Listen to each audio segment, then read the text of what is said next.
Welcome, Julia. I'm so excited to have you on the podcast today, and thank you for so generously giving of your time. I'm very honored to have you. I'm so glad to be here. I love the fact that we met so randomly, and I think that this is just such a beautiful thing. I love following these synchronicities. I know, it is great. I actually heard you speak a few weeks ago, and then we've caught up for a coffee, and I've just been really fascinated to hear a little bit about your own story because I've been healing my own money story. It's a bit of a work in progress. And as I said, when you spoke, you were just so impressive. And I really felt you bridged a gap to help teach women how to manage money, but also how to change their money patterns because they can be some really huge blocks around their finances. But before we sort of dive into what you actually do, I'd love to hear a little bit more about your own money story, because I know you're an accountant and you were a financial advisor, but you still had your own financial setbacks, particularly around you hadn't really been involved in your own family finances. So Yes. would you mind sharing a little bit about what happened to you and how you healed your own money patterns and really took control of your financial future again? Yeah. So this is really the main reason why I started my business. I went through a horrible divorce, and I don't think you really know how hard things can get until you go through something like that. And I was in stress. And of course, when you're in stress, you just can't think straight. And everything went really wrong financially. And my ex-husband basically cut myself out of our family finances. And I found that quite frightening how quickly he could do that. And I did not expect it would ever happen. And I realized that I didn't know where any of our money was. I didn't know how much my husband earned. I knew it was a lot because we lived a great lifestyle. And I used to work with him until I had children. So, I knew it was a lot. And I think the thing is we just trust. And of course, relationships are supposed to be about trust. So I'm not saying not to trust your partner, but I think we all need to just take a bit of responsibility to ask questions. So lucky I had my family to help me through, and I ended up having to go to court and trying to get access to our funds, which was really hard because possession is 9/10 of the law. Literally, like, whoever holds and controls the money really controls the case. I just thought if this can happen to me, and I am a finance professional with degrees in this kind of stuff, it can happen to anybody. And coupled with also the fact that I had to restart my own personal finance journey and look after my own money again. I find it really easy to look after other people's money, but when it was my own, it's different. And I realized for the first time in a very long time that money is actually emotional. And why don't we talk about this? Like, especially as a financial advisor, no wonder our clients just their eyes glaze over and they're not really interested and they're not taking part because they're emotionally not engaged. And they have their head in the sand usually, and they just want someone else to fix it. And yeah, it's just so much more effective when you can tap into your emotions around money and your story and make educated decisions with heart.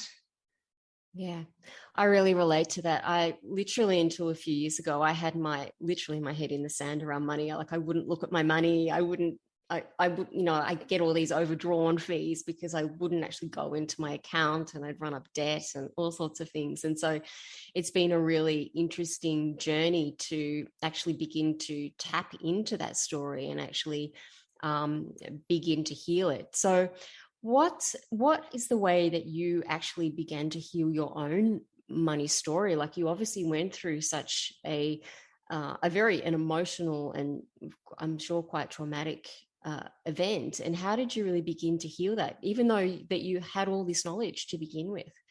Yeah, well, it took me a long time to heal.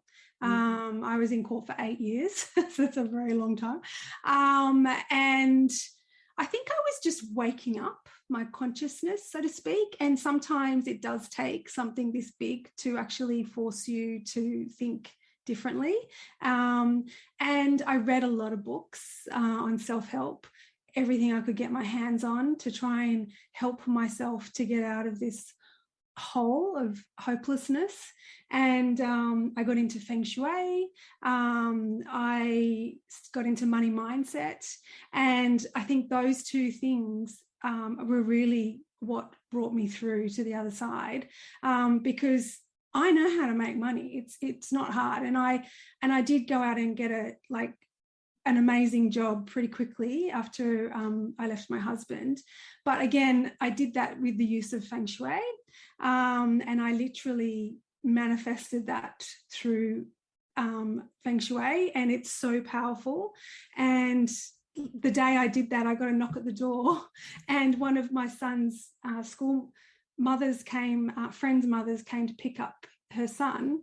And she said to me, "What is it that you do again?" And I told her I was an accountant and financial advisor. And she's like, "Oh my God, like our firm is looking for somebody exactly like you." And it turns out it was exactly my dream job. Like it was with people that I actually had connections through my old job with. Everything just lined up. It was, if I could choose to work anywhere, it would have been there at that firm. It was very high end. It was working with some of the most wealthiest families in Australia. And I was doing what I love, the people side of it.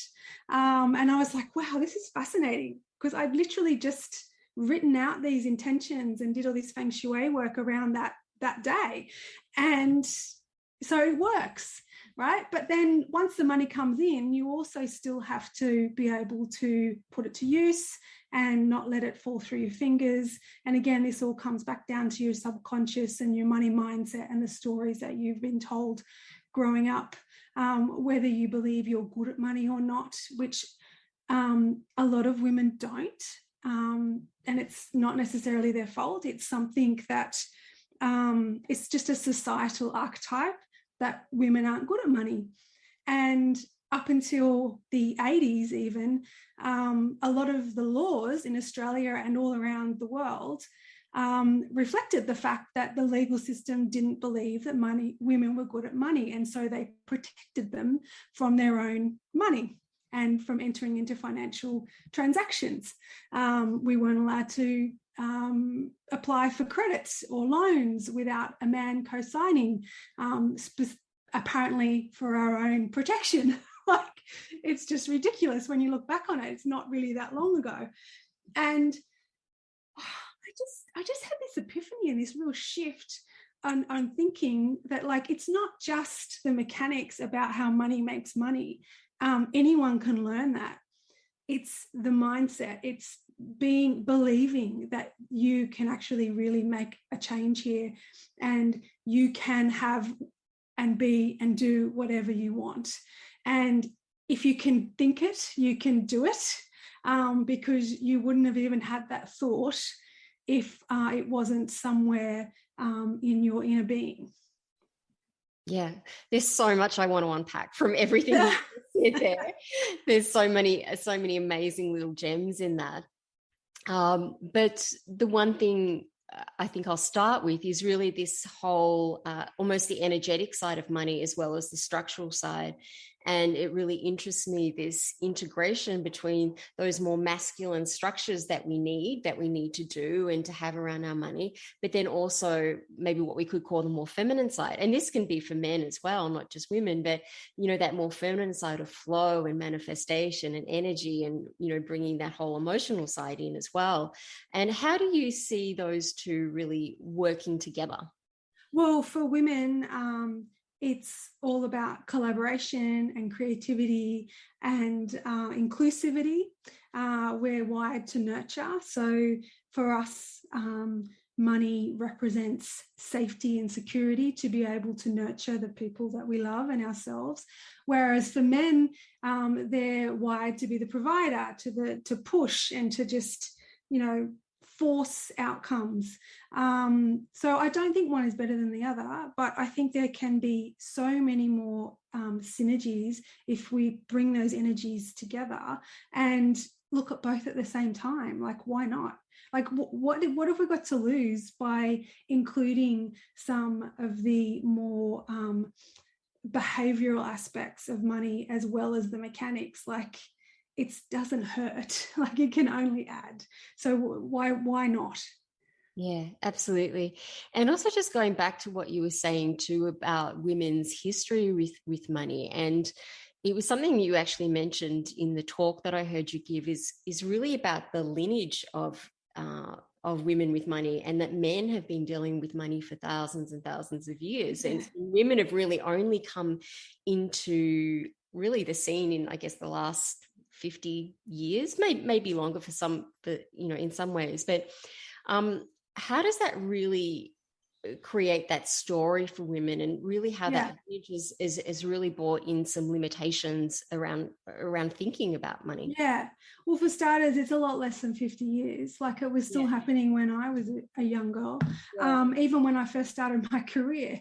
Men have been brought up to expect to be good at this stuff, to talk about it, and they have ideas about what kind of money they want to earn. Like, if I have a group of women and ask them, if there were no limits, like, how much would you want to earn? They wouldn't know. Like, they would hesitate and go, oh, I don't want to be greedy. I'm not sure. A man would just go $1 million a month. He would just, it wouldn't be hard at all. So, men are comfortable negotiating, making deals. All of our business world and money world was created to make men feel comfortable. And it wasn't created with women in mind. It was created by men for men. And we don't have many role models. Like, even though my mother was an entrepreneur, she, as I said, couldn't even get a loan by herself up until the late 70s. It's really quite new to women, whether you want to, whether you think you're good at it now or not. I guarantee you, every woman in her subconscious, her learnings that have been gathered in her first 7 years of life, has some kind of archetype in there that women are not as good as men when it comes to money, and we're supposed to stay quiet and think small and not draw too much attention to ourselves, because that was considered dangerous even 50 years ago to do that, let alone 100 years ago or 1,000 years ago. It was very dangerous for a woman to be considered to be financially independent. Like, men found that threatening. You go back to like the witch trials and all that kind of stuff. Any financially independent woman was considered a witch, because that's not natural. Yeah. And the stories, Yeah. And that's actually one of the reasons I really wanted to have you on the podcast as well, is because I was participating in a leadership program recently, and we were all women, and we were set a task to write why we work and why our work is important to us and why we do what we do. And only one person mentioned money. And that's not to say there weren't a lot of other powerful and important reasons. In fact, there were so many beautiful and worthy and soul-felt reasons, but it was like there was an embarrassment to talk about finances, or to put up their hands and say that money was important to them, or to even be a goal in their business and their career. And these were all very entrepreneurial, real high-flying women, and literally only one person. And I have to admit, that one person definitely wasn't me. So why do you think there's so much, it's almost like there's a shame or embarrassment around women talking about and claiming money for themselves, that they can have it? So, I'd love to hear your thoughts on that.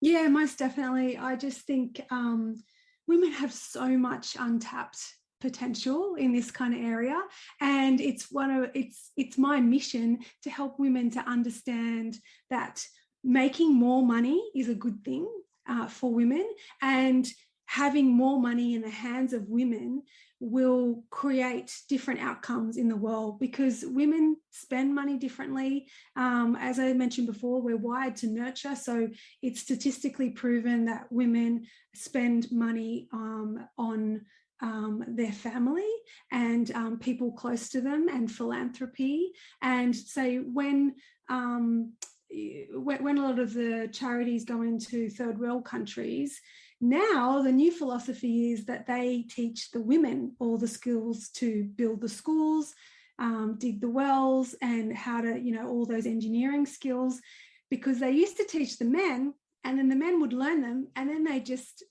go off to the next town and make money there and never and go, thank you very much. But when they teach those skills to women, because women have ties to the community in ways of children and the elderly, because they look after these two, they're not going to run away. They're tied there. They need to be with their children and the elderly. So women do it differently. And if we can have more wealth in the hands of women, I really do think the world will be a better place, because it's since the dawn of time, it's really been in the hands of men since money was created. And let's face it, money is a fictional concept. It's not real. It was created as a way, it's not natural is what I'm trying to say. It was created by men to exchange and trade goods. And then it developed into a more complicated system in terms of loaning. And so when a bank loans someone money, they're literally creating money out of thin air, because I don't know if you want to go into all this, it might get a bit too technical, but if a bank lends, if somebody wants money from a bank, they like a mortgage or something, the bank there'll be a contract between you and the bank, and you owe the bank $1 million for your mortgage. And then the bank will go and trade that $1 million contract with another bank to say, and they'll buy that debt, and then they'll use that debt. They'll use their capacity for the money that is supposed to be coming that hasn't come yet to lend to other people, because it's all digital. So it's very fictional. There's an unlimited supply of money in the world, and I just really believe that we need to get our head around the fact that money is not a finite resource, and you having more than somebody else does not mean that they get less. So for example, in my business, I have just made the decision to hire some staff, and that was a big decision for me because I know I can do everything myself. But I heard this awesome quote, and I wish I had it in front of me, but I'll just try and remember it. It was basically something along the lines of, if you have a problem in your business and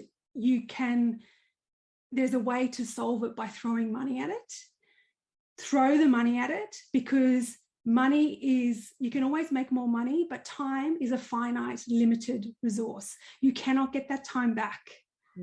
And so once you shift your mind to worrying about this whole scarcity that I only have a certain finite amount of money allocated to me, it's just not true. There's always a way to make more money. Just like if you run out of a pen, there's always another pen. Like it's just whether you have to go out and buy it, or if you get it from a friend, like an inheritance or a gift, there's always more money. Or you might find it on the street. Same with money. Yeah. And that's really moving into that flow, isn't it? That you spend it, that it also, once you spend it, allows more to come in, essentially. Yes. And also you're gifting someone else, you're giving someone else a job, so you're paying them. And so that's contributing to their lives. So that is really powerful in that way. Very. And one thing you and I also discussed was that also a lot of women tend to say they only need a small amount, but actually the more wealth that we have, we can give so much more, but we're very limited when we don't have much money. So could you speak to that just a little? Yeah, well, because money means choices, right? It's a tool that can be used for good. It's not a bad thing. we've all got to flip out the way of looking at money as if you have too much of it, you're considered greedy, or you've done something that goes against our value system, to that nobody's worth that kind of money. You know, like think of the Kardashians. Like a lot of people go, oh, there's no need for that. But like, you know, there's an unlimited supply of money. Like it doesn't matter. And if someone like you or I have more money, or our listeners here who probably do have a great value system, surely money is better in the hands of people like that than people like, I don't know, some old white male politician. Like, you know, it's just, I really do hope that women can see that this is a good thing. It's something to be proud of. And the more money you make, the more people you can help, the further your reach is for your mission in your business. Money is power and money is choices. And let's face it, if women want to get to raise the bar and get onto that same playing field as men, we need to step it up and not be afraid of all this kind of stuff, and understand why we find it awkward to have money discussions, or to state our prices, or to tell someone who owes us money that, you know, it's time to give it back, because men don't have problems with that. Yeah, I love that money is choice. I think that is just so powerful. I've heard you use the term money as your lover, which I think is brilliant. And up until a few years ago, I certainly didn't treat my money that way. As I said, I had my head in the sand. But when I began to really begin to heal my money story and actually, you know, take control of it, so to speak, I found that that was so powerful. So could you share a little bit about how we can make money our lover and why it's so important to do so? Yeah, because I like to think of money as a person. And if you, or even better, like as you said, you're a lover. And if you're not nice to your lover, if you're abusive to your lover, if you don't pay him or her attention, she's going to go somewhere else. Especially if she's beautiful and kind and a great soul, because other people will see her value, right? And they'll entice him or her over. So it's important to pay attention to your money, to not be adverse to money, and to let go of any resistance to receiving money, and just really think about, like, a lot of people say, oh, I don't have any money blocks, it's fine. But like, if I had a handful of cash in my hands right now, like $100 bills, and I said to you, look at all this money, I love this money, isn't it beautiful? And like, it's just divine, and I think it's amazing. How does that make you feel? Like, most people would find that repulsive, wouldn't they? Whereas if I brought my daughter in and had her on my lap and said, this is my daughter, isn't she beautiful, and patted her and kissed her and go, she's amazing, everyone go, oh yes, she's gorgeous. And so why are we repelling money? Like, most people just have this inbuilt repulsion of just wealth, or having more than enough. Yeah. What do you think, Julia, the key beliefs are, you know, the limiting beliefs are around money? That it's hard to make money, because it's only as hard as you make it. What else is there? That it makes you a bad person, because it doesn't change you. Money is just a tool. It doesn't have its own real identity. It's not going to change you as a personality. It's simply going to amplify your values that you already have, because it's going to give you power to be able to do more with your choices, and how you want to spend that money. So if you're a horrible person and you come across an extra $1 million, it's probably going to make you even more horrible. And people are going to go, oh yeah, like I didn't even notice how horrible he was until he had more money, because now people are paying more attention to him. It's the same as that. So, and there's so many money blocks. Like for women, there's another one that is really prevalent, which is why me? Like somehow money, like abundance of wealth and like real massive wealth is for other people, not for me. So I'm not even going to allow my mind to go there because it's not relevant to me. That's rubbish, like absolute rubbish. Like anyone can make money. It doesn't matter how whether you've got a degree or not. It doesn't matter what color of your skin. It doesn't matter how tall or short you are. Like anyone can make money. We all have these innate gifts in us. And if you can tap into that and allow yourself to dream and go back to being like that inner 5-year-old who had all those grand ideas before she realized the rules of the world, go back to her, connect with her, and find out, what did she want to do? Are you doing that now? Because putting off happiness in terms of how you make money and how you live your life is like delaying sex until retirement. Like, what's the point? Like, just be happy now. Like, you're allowed to like money. I love that. One thing you really spoke about then is really, like, as you said, going back to that 5-year-old and like connecting with her and the joy of life.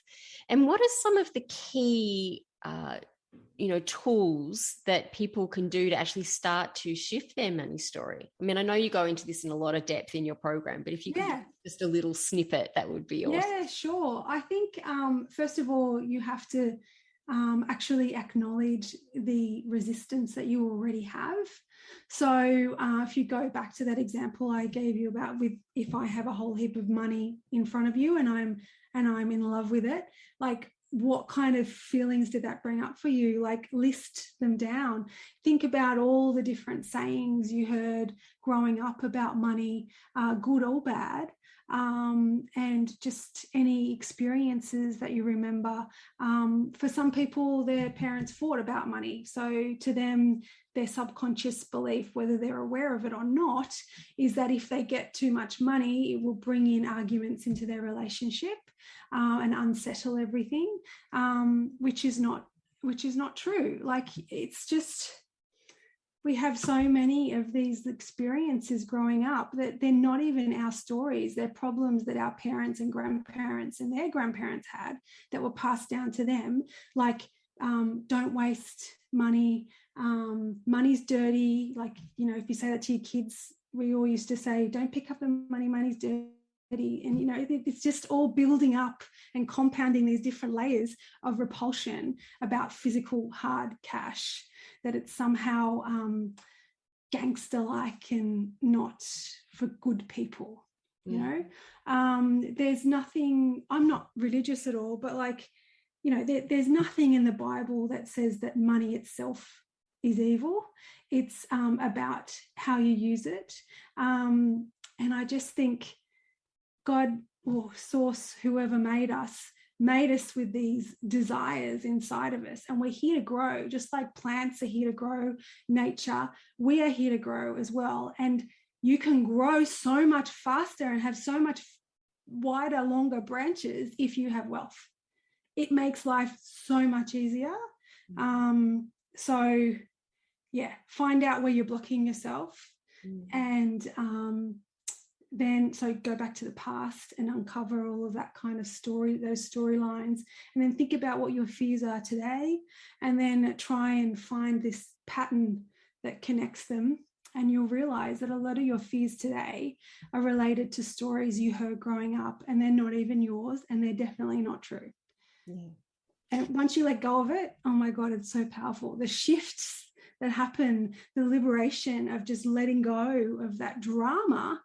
And then all of a sudden, you don't have any kind of qualms about stating your prices. Like next time you run into someone at an event and they're like, oh, what do you do? And you're super confident about it. And then they go, oh, that sounds like what I need. How much is it? And usually we'd all go, let me send you an email on that, because we've got to think about whether we want to give them a discount or not, because they're a friend, or we met them somewhere special, and we don't want that judgment. But like, people pick up on that energy, and if you hesitate, they go, oh, well, she obviously isn't confident about how much she's charging. Whereas if you say up front with no hesitation, it's $1,000 an hour, and you back it up with your confidence, and you can clearly state the benefits they're going to have from that. It's like a rehearsed thing, and a belief. You have to believe that what you do is worth what you charge. Because if you don't align yourself with that, doesn't matter how many spreadsheets you do and break even scenarios and accounting wise, unless you align with that pricing energetically, it's not going to resonate with your clients, because they're going to pick up on your hesitations around it energetically. And that's really that whole self-value and self-worth, isn't it? We have to believe in our own value when we're stating our prices, and have to feel aligned with that. Otherwise, like you say, there's just going to be that hesitation, and that's really the changing of the whole energy around it. I used to have, when I was growing up, the story that I always used to hear is, money doesn't grow on trees, or it won't walk up the garden path type thing. That was always the things that I used to hear. And, it was interesting too. My next question was really going to be around the fact that, like, I wasn't educated around money as a child, from my family or at school. And it wasn't until I educated myself in my 40s that I actually started to really learn about money. I did do a little bit of work around it in my 20s, but really it's been the last 5 years where I've really begun to educate myself. And I think there's also this belief that it has to be difficult. And yet I discovered, and what I really learned, and this is something that you do for women, Julia, that it's actually not really as hard as you think. You just need someone knowledgeable like yourself to teach you. And then when you have a system, it's actually just so much easier. So what are some of the steps that women can take around educating themselves around their finances? Well, first of all, they need to know where they are. Like, just actually have a look at what you have.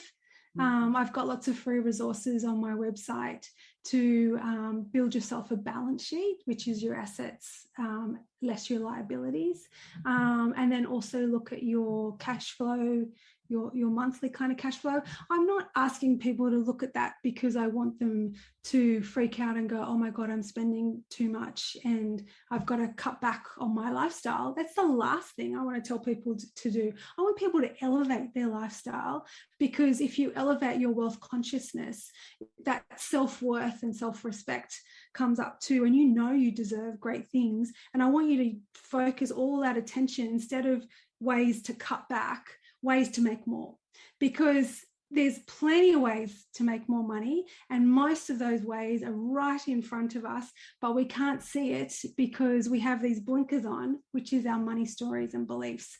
And there's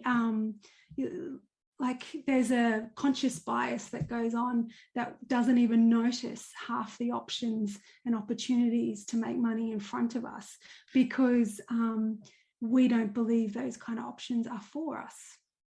So if you can shift those kind of beliefs, I guarantee you will see a whole different world. And within days and weeks, you will find random, unexpected opportunities and sources of money coming to you, because you're finally open to receiving it. And it's always been there. But if you keep on untrusting everybody and overanalyzing all of your expenses and purchases and over-researching everything, you're going to miss the opportunities to actually make more, rather than focusing on that scarcity lack mindset. Yeah, because that's where so much of our focus goes, doesn't it? And this is like the human bias, really, the bias of the brain. We tend to focus on the lack, and we focus on the scarcity rather than what actually is possible. So it's starting to, to shift your mindset and focus on all of those possibilities rather than the fear and the lack. And that's something that I've certainly really had to learn and work on myself. Yes. Yeah. So the other thing is you're a I hope I'm pronouncing it right. Feng Shui, is that how you Yes, pronounce it? that's correct. You're a Yeah. Feng Shui consultant. And are you able to share any stories or tips for bringing money in for the listeners? I'm sure they would Oh get yeah, excited most about that. definitely. Like the biggest thing you can do is to declutter, and that means digitally, physically, like on your own person, as well as your wardrobe and your house, your car, because we we need to make space for new energy to come in. So this is not like for the last 6,000 years, this was called feng shui. But once quantum physics was discovered, now we understand that this is not some kind of art form. This is actually science, right? And if everything has energy, your clothes have energy, the colors have a certain kind of energy, and it all interacts with our own personal energy. So if you are looking to elevate your abundance in your life, the first thing is to make sure everything is around the house is fixed, like there's nothing broken, because that represents sort of broken finances and not having a handle on things. You got to look at your artwork that's hanging around your house or your office, artwork that you see every day. Is it something that is financially inspiring? Does it have a lot of space and perspective, like you're going somewhere? Or is it dark? Is it singular? So like if you're looking for a partner, you want to have things in twos rather than ones. There's so much we can talk about with that. But I always say the biggest thing is to start by decluttering. If I'm ever feeling stuck energetically, or I can't make a decision on something, or something's really bothering me, then I will either like go and clean out the fridge, or I'll go and like shave my legs or something, like, and or the other day I cleaned out my emails, and I had 7,000 unread emails. And I was like, oh, I've got to do something about this, because it was getting out of control. And then as soon as I did that, within the next 24 hours, I got via email these new offers for speaking events and things like that. Because it just shifts stuff, and you feel better. And then you probably want to just elevate some of your basics. So like, I don't know, go and buy yourself some new socks and undies or something, because like that kind of stuff, those little creature comforts, they don't cost a lot, but my God, you feel good when you have that kind of stuff around you. So start with the little things, and then as you start to bring in more money and open the channel, then you can elevate that a little bit more. So I'm not saying people should just spend everything that they have. You still need to be sensible and save for the future and invest and all that kind of stuff. But just focus on feeling good, because if you want to attract wealth, this is the quantum physics side of things, you have to actually understand how it feels to be wealthy first. So you have to engage your imagination, and this is where the power is being a human. We are the only species on the planet that has the ability for our thoughts to become reality. Because I mean, you know all about this, Sasha, more than me, but like it's just so powerful, and it's just such an untapped resource. And I don't know why it's not just part of the curriculum at school, because as human beings, it's our superpower. Oh, absolutely. And I've actually been very mindful since I heard you speak, and I've been fixing everything around my house. Yeah.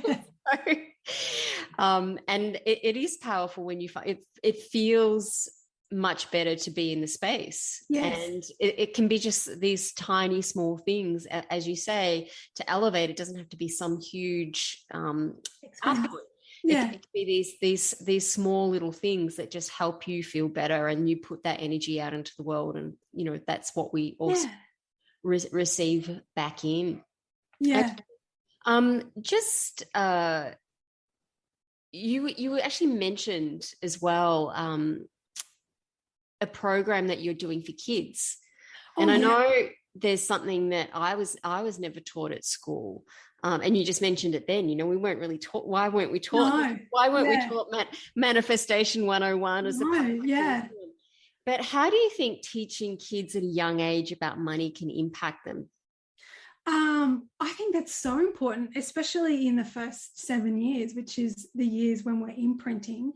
But the thing is, just like topics like religion and sex, I think a lot of parents who maybe already have money issues they don't know about don't want their kids to learn this stuff, because then they come home and point out what they're doing wrong. And it's just awkward for parents. But like I think we should definitely try and do it in our own homes if you're up for it, because it's such a powerful thing. Just teaching money that kids that money isn't dirty, that money is like a tool for good, helping them to understand the concept of philanthropy, but being careful to also understand the concept that it's okay to make money from your own efforts or ideas. The concept of making money from your ideas is the magical one, because it doesn't take so much effort. So this is why, if you really want to make a lot of money quickly in a new business, the way to do that is to have digital products. So you make them only once and then you sell them over and over and over again while you sleep, in the background, automated with a website. And people go, oh my God, like, I didn't know, is that legal? Like, I know one of my coaches, she was saying the other day, because she's making millions, like I'm talking like 7 to 10 million a year just on digital courses for like setting up your digital course, and it's just one downloadable product that she built once, and she's now making $10 million a year. And her husband, who's I think he's a firefighter or something, and he said to her, is this even legal? Like, because she doesn't even do anything and all this money is just coming in. She's just got an over supply, like this endless waterfall of money coming in. And it's like, yes, of course it's legal, it's great, but then it means that you can do great things as well. It means that you can support the people you want to support. You can set up charities, you can live a nice life, you can go wherever you want, you can invite your friends. Like, there's nothing wrong with this. And I love that about following your own ideas, and that's really following your passions too. And it's also, it doesn't have to be huge. It's like the poster, isn't it? Like, yeah, come up with some fabulous idea, and yeah, and this is the definition of freedom. Freedom is not necessarily just money in a bank account. Freedom is the ability to live life the way you want to live it, to wake up when you want to wake up and go to bed when you want to go to bed, and not have to be answerable to other people. That is freedom. So yeah, it's really powerful. And if we can all just get over these limiting beliefs, there's this whole other life on the other side, and it's so much easier. Like, it does not have to be hard. Why does it have to be hard to make money? I mean, I don't know if I told you the story about me and my interior design business.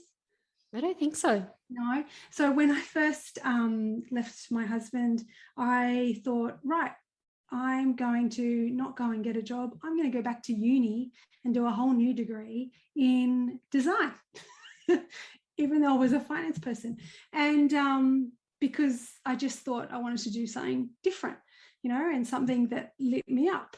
And I was always very creative, and I thought that's going to be great. So I went and did that. 50 grand later, came out with a degree, started my interior design business. That's where the feng shui side of things came in, because I was a feng shui based designer.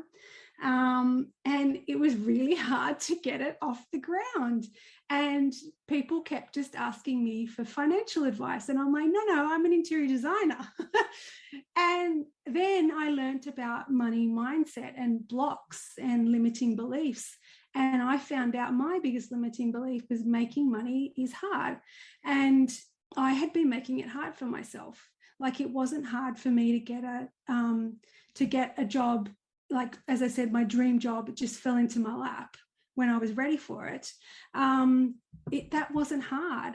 And why was I making it so hard? And then even when I did go into that job, I realized pretty quickly that I was still working in this masculine way of work, and everyone around me was male, and that kind of didn't resonate with me either. So I thought, well, why can't I integrate the feng shui and the money side, and help women who are more inclined to be open to this intuitive aspect of money, and focus on them, because nobody's focusing on them. And of course, the rest is history. It all came together so easily. And I remember the first time someone bought my course, and I was like, are you sure? Like, I didn't say that to them, but I thought to myself, oh, this is really easy. And like, I had everyone who had called to connect with me for a discovery call or something, like my the rate of closure to make that into a sale was 100%, because people were already sold, like, because the energy was right. So the price was right, the energy was right, the copy was right. It was all aligned with who I actually am and my values, which is about empowering women to make more money and to help the world shift, with all this power that we have. And if you can do that with whatever business everyone has, then that's when you'll see massive shifts on money being easy to make. And that same year I had a random inheritance come, like from a relative who's still alive, like nothing bad has to happen either. And I really love that whole idea of like, when your values are connected, when you're aligned. And I love that you actually brought that sort of more passionate, the feng shui, the interior design part, actually into the whole money side. So it's like everything combines, and you're able to share from that place of, I guess, desire and passion and truth within yourself, and you're connected to your values and you're aligned. And then, like you say, it's a no-brainer. People just come in because your energy is just holding it. And so it's just, so you've created a portal for them to come through, and there you go. So this is the thing. Yeah, I love it. So if there was one tip that you could share with the listeners today to help them heal their money story, what would it be, Julia? It would be to start actually catching yourself when you think a negative thought about money, or your abilities. And once you become aware of those things, you can start to develop your own new money mantras in a positive way to help start shifting that belief. There's lots of different tools we can use to shift the belief, but this is the easiest one for people to do. So you identify what's blocking you, and then you flip that into something more positive. So if it's like making money is really hard, and you go, oh, and you just overcomplicate things in your business, say, or you don't want to hire the extra staff because you can do it yourself, even though time is a finite resource and money isn't. You can flip that into a mantra that says, making money is easy. Massive amounts of money come to me every day with ease and grace. And it might not feel true the first few times you say it, but if you can get in a habit of saying it every single morning and every single night, especially into the mirror, one day, whether it's in 7 days or in 60 days, it's going to flick a switch and you're going to get it. It's like when you have a child, when you have a baby, you can explain it all you want, the kind of love that you have for this child, but until you actually have a child, you're not going to get comprehend the level and the depth of that kind of love and how different it is to the love you have for your partner. It's the same with money and wealth. Until you flip that switch and you finally recognize that you are just as deserving as any other person on the planet of making massive amounts of wealth, it's just a magical moment when that happens. And so just try and bring it about, like, don't be shy. Yeah, affirmations are so powerful like that, and I'm a big believer in them too. And even if you just say them and you're not quite there yet, but like you say, at one point you just start, your brain switches. Yes, you start to believe it, but you actually have to say it to begin. But I think the mirror is really powerful for it too. Like, to actually see yourself speaking it into the mirror is incredibly powerful too. It's a great one to do in the morning and at night before you go to bed. Yeah. So I love that. Yeah, I always tell my clients to get one of those chalk markers so you can write on mirrors and write them up there. Or even, like, I've got some on my windows here where I work, and you write it up and you think you know what it means when you write it up. It could be something simple like making money is easy, and you read it every single day, and it's just in your peripheral vision, and it just gets in by osmosis. And then one day you look up at it and you go, oh, I get it now. It's like, it's so much more than that. It's like a whole other level, and you have this epiphany. And then, like, this happens to me all the time now, and I see all this stuff that I wrote like ages ago just in odd places around the house, and I realize how true it is, and it brings me to tears, like the gratitude I have for my younger self, like even if it was a year ago, for making that happen. Because you have to start somewhere, and you're not going to just magically get there in a day or two. It's a journey, but you do have to start. You just have to start. That's all it is. Absolutely. I write in my journal every morning my goals and my money mantras, as well as my gratitude, because obviously we need to be grateful for what we do have. And one thing I've actually started since we met up the other day is literally writing out my vision every morning, which I had it written out, but I didn't write my whole vision for 5 years. And I've been writing it out every day, what I can see my business to be and my life to be. And that's actually been a really beautiful piece to bring in. So I'm very grateful to you for that one. Yeah, it's magical. And when it all starts coming true, like literally when I first started writing my business vision out, and what my customers were saying about my work and stuff and how they were sharing it, like a few months later, I was having a really bad day one day. You have those dips when you just go, what am I doing? I should just go do something else. But whenever you have those dips, it's because it's making room for something awesome coming, right? And then the next day I got 2 different text messages from different clients saying word for word what I had written in my statement like 2 months before about my work. And I was like, wow. And I was like, thank you, universe. And it just gets you back on track. You're always protected, and as long as you follow your intuition and your heart, like, you can't go wrong.